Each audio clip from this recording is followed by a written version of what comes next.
World Netball's brought in a raft of rule changes that apply all the way from the elite level down to the grassroots, and thousands of netballers are grappling to get their heads around these changes. Luckily, we have one of the most qualified people in the country to explain.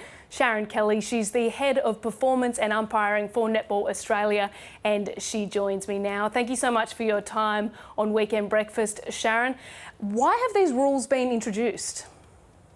Oh, hi, Chloe. Thanks for having us. And it's a great opportunity for us to be able to explain the process that goes behind rule changes. They're done every 4 years around world tournaments. And all countries that play netball have the opportunity to put in their recommendations for anything that they think might improve the game to keep the game, evolving and going forward. So let's go through some of the rule changes. I know there's so many and it's quite complicated, but some of the changes, the goal after the whistle, there's no more toss-up, and there's a change to the short pass as well. Yeah, they're three of the changes. So the removal of toss-up so toss-ups have now gone. World Netball believed that there was not a need for these anymore because there was a lot better umpiring decisions being made, because toss-ups are only given if something happens simultaneously. So now, instead of there being a toss-up, the ball will be given to possession will be given to the team who had possession immediately before the simultaneous infringement happened. Not expecting to see it happen very often, as we never really saw toss-ups very often anymore either. So short pass rule, our game is certainly about equality for all 14 players that are on court, whether they're attacking or defending, and the old short pass rule didn't give defenders the opportunity to actually be able to contest the ball fairly. So they have brought in new wording, which gives a little bit more space between the hands of the thrower and the receiver, so that a defender can attempt to take an intercept.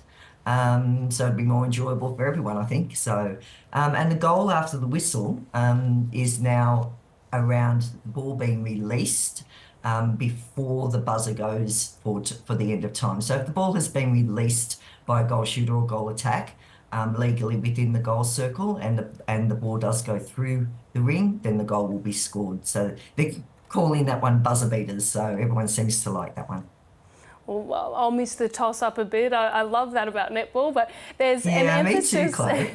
There's an emphasis on player safety with these rule changes. There's a new blood rule, and umpires can now hold time for injury. Yeah, so umpires have actually always been able to hold time for injury if they felt that there was a serious enough injury that a player on court hadn't called the time for. So, but it's just been written a little clearer in the rule book around that. Then with the blood rule, so a player who's bleeding must leave the court, and substitutions take place. But a player who may have blood on them from that bleeding player used to have to leave the court as well. Now they've given us the opportunity for that player just to go off and get cleaned up and come back on within the 30 seconds of the injury timeout. So that's just making it a little bit fairer for everyone and giving everyone the opportunity to remain on court if they're not injured. Rules have been given a bit clearer around our contact of the head and neck.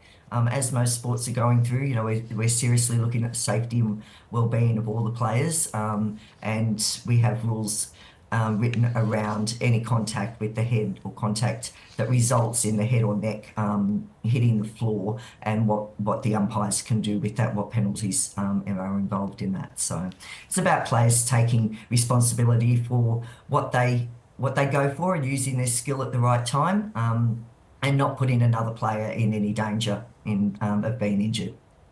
And the Super Netball season is just around the corner. We've got a new team, the Melbourne Mavericks. It's a very exciting season ahead for netball. Yeah, it is exciting. It's exciting to have a new team in, but it's also very exciting to see all the new combinations. There's been a lot of movement throughout the clubs, so people going from one club to another. So it's made, when we had Team Girls Cup a couple of weeks ago, it was really exciting to see the new combinations and what they're going to put put out there on court. But I think it's going to be very hotly contested this year, I believe. Yeah, it'll be really interesting to see how these rules affect the game at the elite level as well.